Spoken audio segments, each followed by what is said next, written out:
আসসালামু আলাইকুম সবাইকে। আশা করি সবাই ভালো আছেন। আফটার এ লং টাইম একটা ভিডিও শেয়ার করতেছি আপনাদের সাথে। So I hope you guys all like this tutorial. So আমি এই ব্র্যান্ডের জন্য এই ডিজাইনটা করেছিলাম। সো আমি আজকে টিউটোরিয়ালে এই ডিজাইনটাই আমি দেখাবো কিভাবে আমি এই ডিজাইনটা রিক্রিয়েট করছি সেটাই। সো ওভারঅল আমি এখানে একটা থিম নিয়ে কাজ করতে চেষ্টা করছি, যেহেতু এখানে কপিটা ছিল এরকম যে প্রতিযোগিতায় জিততে হলে চাই শক্তি, গতি আর সঠিক পুষ্টি। তাহলে আমি যেটা চিন্তা করছি সেটা এখানে যেহেতু প্রতিযোগিতার কথা বলা হয়েছে, তো এই ক্ষেত্রে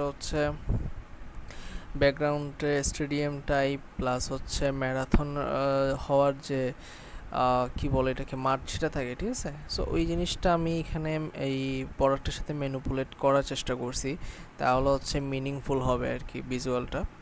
সো এই কারণে আমার মূলত এই ডিজাইনটা করা। তো লেটস স্টার্ট। ফার্স্ট আমি একটা এখানে আর্টবোর্ড নিলাম। তো আর্টবোর্ডের সাইজ আমি আমার মতো করে নিছি এটা। তো ফার্স্ট অফ অল এখানে আমার যেটা কাজ সেটা ব্র্যান্ডের যে ইনফরমেশনগুলো থাকে, ঠিক আছে, নাম্বার থেকে শুরু করে এগুলো, ঠিক আছে। তো ওগুলো আমি ফার্স্টে বসাবো, এখানে প্লেস করব, তাহলে আমার জন্য সুবিধা। প্রথমে যেহেতু যদি আমরা বসে দিই তাহলে আমাদের জন্য বেটার, তাহলে আমরা বুঝতে পারবো কতটুকুর মধ্যে আমাদের ডিজাইন করতে হবে সেটা আর কি। আমি এতটুকু পর্যন্ত সব কিছু রেডি আমার। এখন প্রথমে আমার এখন কি করতে হবে, একটি ব্যাকগ্রাউন্ড লাগবে। ফার্স্ট অফ অল আমি কপিটা এখানে এনে রাখি, তাহলে জন্য ভালো হবে। লাইক এটা ঠিক আছে। এখানে আমি আছে এখানে আমি যদি যেখানে যে টেক্সট আছে ওটার কালার আমি আপাতত ব্ল্যাক দিচ্ছি। সো এখানে আমি যেটা শুরুতে বলছিলাম সেটা যেহেতু কিনা প্রতিযোগিতার কথা বলা হয়েছে এবং গতির কথাও বলা হয়েছে। সো এই ক্ষেত্রে আমাদের একটা ম্যারাথন স্টেডিয়াম বা ম্যারাথন রেস ওই রকম টাইপের আমাদের একটা ফিল দিতে হবে ব্যাকগ্রাউন্ডে, যাতে আমাদের এই যে কপিটার সাথে যাতে কি হয়, মানানসই হয়। তাহলে আমি এখানে একটা ব্যাকগ্রাউন্ড ইউজ করব।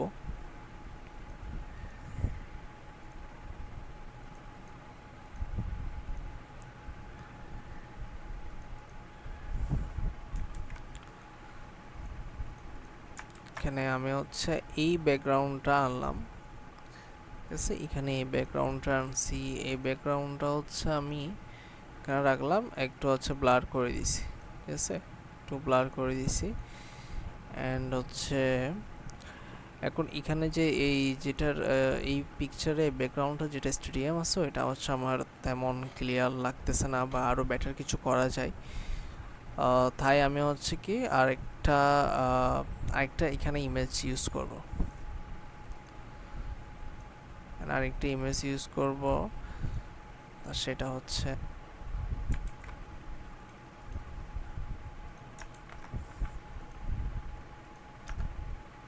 এটা।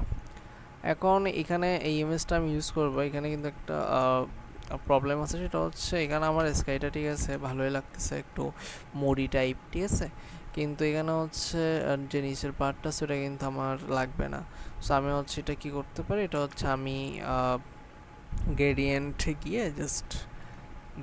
গিয়ে আমি নিচ থেকে জাস্ট এভাবে করে রিমুভ করতে পারি।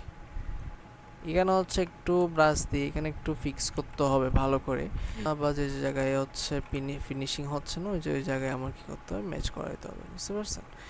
তো এটা ফ্যাক্ট। সো এটা এখন এরকম। এখন আমি টেক্সটের কালার একটু চেঞ্জ করে দিই, দেখতে তাহলে ভালো লাগবে। এখন হোয়াইটে রাখি আপাতত। আমাদের ব্যাকগ্রাউন্ড এতটুকু। এখন ব্যাকগ্রাউন্ডটা আমরা একটু কালার নিয়ে কাজ করব, যাতে কি হয়, এটা একটু ভাইব্রেন্ট হয়। কারণ এখন তথ্য অ্যাট্রাকটিভ লাগতেছে না। তো এখন আমি এখানে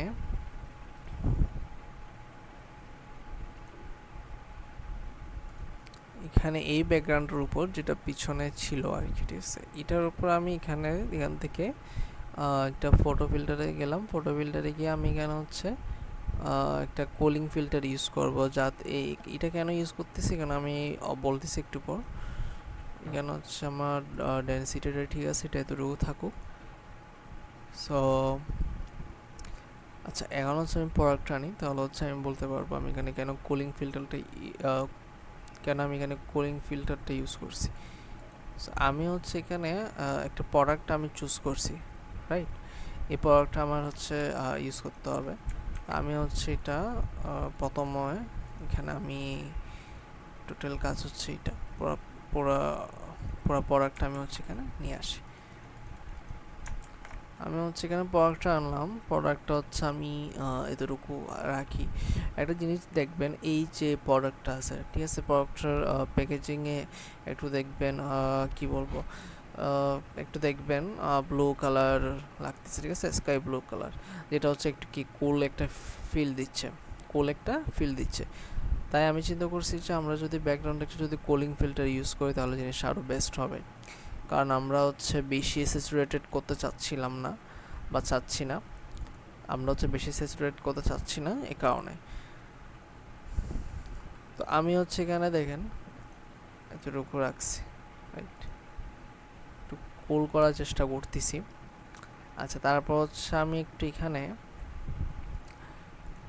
এই লেয়ারের উপর এখানে একটা আমি কার্ভস নিব। কার্ভস নিয়ে আমি জাস্ট একটু এদিক দিয়ে ব্রাইট করবো আর এই একটু ডিপে নিয়ে যাবো।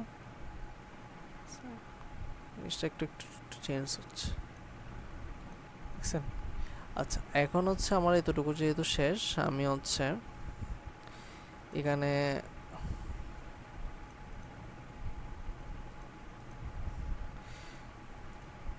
আচ্ছা, আমি হচ্ছে আমার এই যে ডিজাইনটা করছি, এখানে আমি মিল্কের স্প্ল্যাশ বসাইছি নিচের দিকে, যাতে এইটা যেহেতু এখানে প্যাকেজিং ওই রকম একটা ভাইব আছে, কারণ হচ্ছে আমি এখানে নিচে এগুলো ইউজ করছি।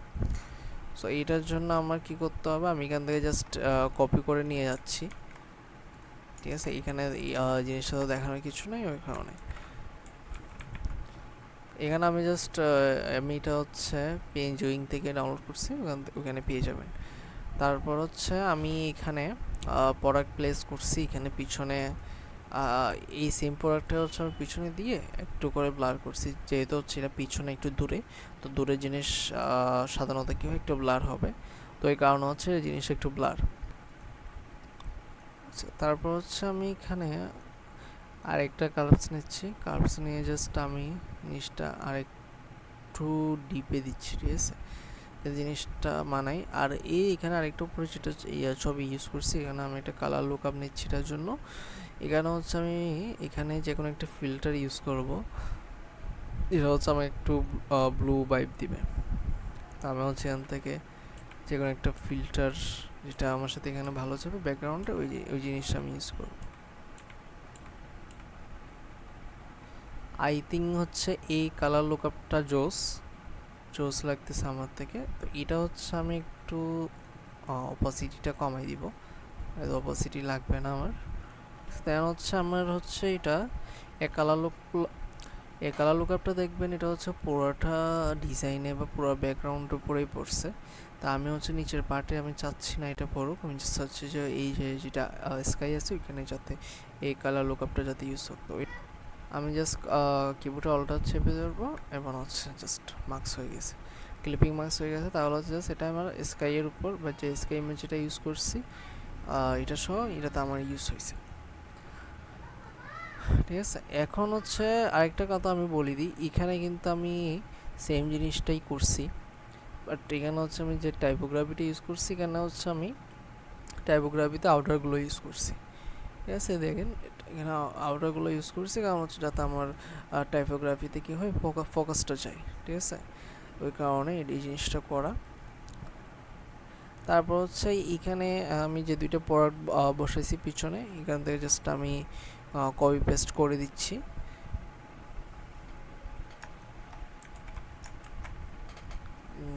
That's it.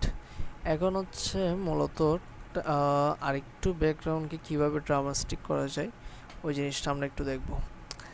আচ্ছা, বেসিক্যালি এই জায়গাটাই একটু মিলে নাই।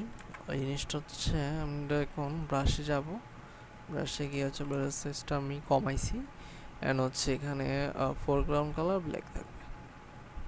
এই জিনিসটা করলাম, অ্যান্ড হচ্ছে আমি আবার হোয়াইট দিচ্ছি। আচ্ছা, আবার হালকা করে ব্রাশ করলাম। এটা যেটা এক্সট্রা বের হয়ে যাচ্ছে, এটার জন্য সলিউশন হচ্ছে আমরা জুম করব, ব্রাশ সাইজটা আরও ছোটো করব, অ্যান্ড দেন কী করব, ইরেজ করব। Perfect, right. আর আরেকটা কথা হচ্ছে এখানে যে শ্যাডো একটা পড়ছে এটা আমি রিমুভ করে দিচ্ছি, অ্যান্ড এখানে যে টাইপোগ্রাফি যে এফেক্ট ইউজ করছি এটা আমি জাস্ট দেখাচ্ছি আপনাদেরকে এখান থেকে কপি করে। এটা হচ্ছে এই যে জাস্ট আমি এখানে পেস্ট দিচ্ছি। এখানে হচ্ছে আমি মূলত হচ্ছে আমি প্রথমে এখানে স্ট্রোক ইউজ করছি, স্ট্রোকে আমি কালারটা নিয়েছি। হচ্ছে আমি গ্রেডিয়েন্টে গিয়ে আমি এই গ্রেডিয়েন্টটা ইউজ করছি এখানে। সো তারপর হচ্ছে আমি বেবেল অ্যান্ড এমবস যেটা আছে ওইটাতে আমি এখানে ডেপথ 270 রাখছি, সাইজ হচ্ছে 10 রাখছি, আর হচ্ছে হাইলাইট মোড এখানের মধ্যে আমি হোয়াইট আর নিচেটাতে ব্ল্যাক রাখছি। সেখানে হচ্ছে একটা গ্লো দিচ্ছে, এই আপনার সেটা যদি দেখেন সেটা আমি বাড়াই দিলে হয়তো বুঝতে পারবেন আরও। দেখছেন উপর থেকে একটা আসছে, এটা তো এই জিনিসটা আমি একটু কম রাখতেছি আপাতত। অ্যান্ড সেম জিনিসটাই হচ্ছে আমি বাকি যে দুইটা টেক্সট আছে এখানে আমি বসাই দিচ্ছি।